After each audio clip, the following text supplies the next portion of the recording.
de nouveau en direct du plateau des forums des collégiens. Donc moi c'est Théo. Bonjour, Pedro Bonpastor, éducateur sportif à la ville de Blois. Emma, du collège Bégon aussi. Alors quelle profession exercez-vous?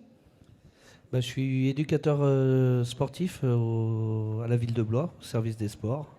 Donc j'interviens essentiellement dans le sport avec les enfants et les adultes. Que faites-vous exactement au sein de l'entreprise? C'est pas l'entreprise, nous c'est au sein de la mairie, donc au sein de la collectivité. Donc c'est de mettre en place, d'accompagner au niveau scolaire les enfants dans la pratique sportive, donc dans tous les sports. Et aussi sur le périscolaire, on a des animations qui sont mises en place le soir avec des écoles de sport. Donc l'idée générale, c'est de pouvoir participer, contribuer et faire plaisir à travers leur sport, leur amener des valeurs aux enfants et surtout leur faire prendre goût à ce qu'ils soient sportifs. Quels sont les points négatifs et positifs de ce métier? Les points négatifs, je te dirais que moi j'en vois pas particulièrement. Je vois que du positif parce que c'est avant tout c'est un métier que j'aime, c'est un métier que j'affectionne, j'ai toujours fait ça toute ma vie, être dans le sport.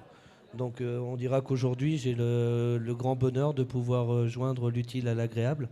Donc vu que j'ai tout le temps été dans le sport, j'ai passé des diplômes dans le domaine sportif pour pouvoir y contribuer, y arriver. Vous travaillez seul ou en équipe? Ça dépend des fois, ça dépend des interventions. On a des interventions scolaires des fois qui sont seules et d'autres fois on travaille en équipe. Donc c'est assez varié là-dessus. Tout dépend au niveau de la collectivité, si c'est un enseignement tout seul ou à plusieurs. Mais disons que c'est varié. On va dire que c'est modéré entre les deux. Bonpastor, un nom connu dans le foot féminin? Un nom connu dans le foot féminin, Bonpastor, oui, dans le monde masculin aussi un peu, un peu moins. Non, oui, j'ai la chance d'avoir une sœur qui a été sportive de haut niveau, qui gère toujours du haut niveau aujourd'hui à l'Olympique Lyonnais. Donc une autre forme et une autre pratique sportive. Donc nous, notre métier d'éducateur, c'est vrai que c'est un peu plus global parce qu'on essaie de l'enseigner à tout le monde. Elle a le bonheur d'être sur une filière beaucoup plus dans la performance. Donc elle fait du sport aussi, mais à du haut niveau. Quelles ont été vos motivations pour faire ce métier? Comme je te l'ai dit tout à l'heure, hein, depuis tout petit, je suis dans le sport, j'ai toujours aimé ça. Moi, j'ai été footballeur au départ. Alors, au-delà du football, j'ai contribué aussi à faire d'autres activités sportives, hein, comme le judo, l'escalade et tout. Donc, c'est pour ça que tout naturellement, je me suis lancé sur le fait de vouloir l'enseigner aux plus jeunes, parce que moi, le sport m'a amené beaucoup de valeurs dans ma vie. Et surtout, ça a été une réussite pour me forger en tant qu'homme, tout simplement. Donc, voilà pourquoi je me suis lancé dans le sport en général. Vous pouvez nous parler de votre parcours scolaire?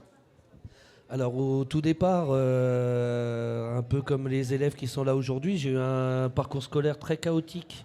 C'est-à-dire que jusqu'à la troisième, l'école, j'y allais toujours à reculons.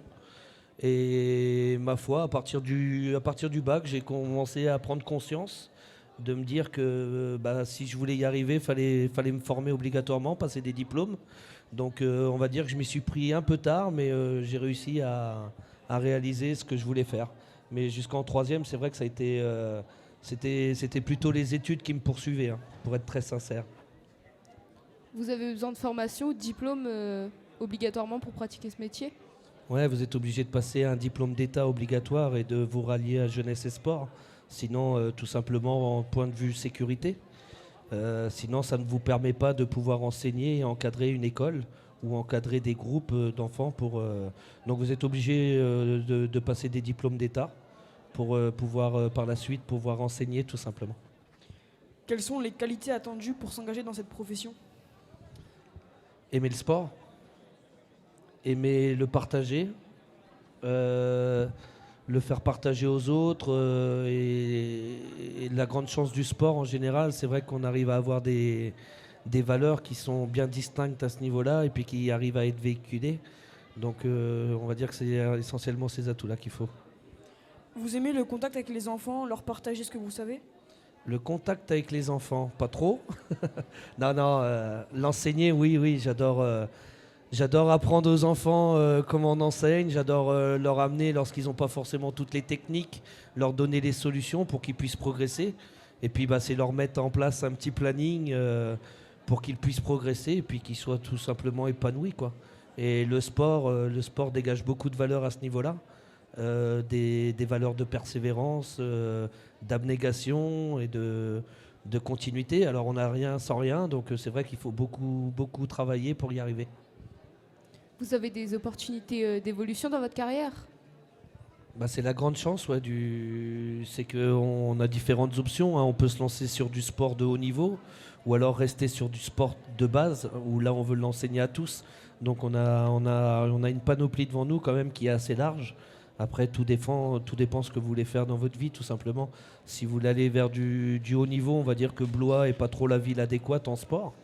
Les plus grosses villes comme Lyon et tout, c'est vrai que c'est beaucoup plus facile. Quel conseil vous donneriez aux gens qui voudraient faire le même métier que vous? Quel conseil je peux leur donner? Beaucoup travailler, beaucoup s'accrocher. On a l'impression, c'est vrai que le sport en général, c'est juste pratiquer, mais il y a quand même toute une connaissance autour.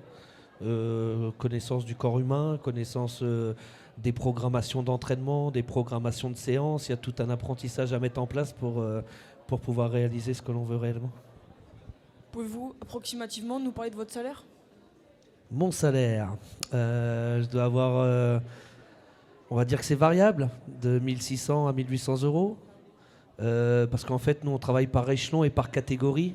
Donc, en fonction de l'échelon, en général, on commence aux alentours des 1600. Et puis, en fin de carrière, si on y reste, on peut finir aux alentours des 2000 euros, je pense, par mois. Vous aimez votre métier? J'adore ça. Merci d'avoir répondu à nos questions. Merci. C'est moi qui vous remercie. Bonne journée à tous.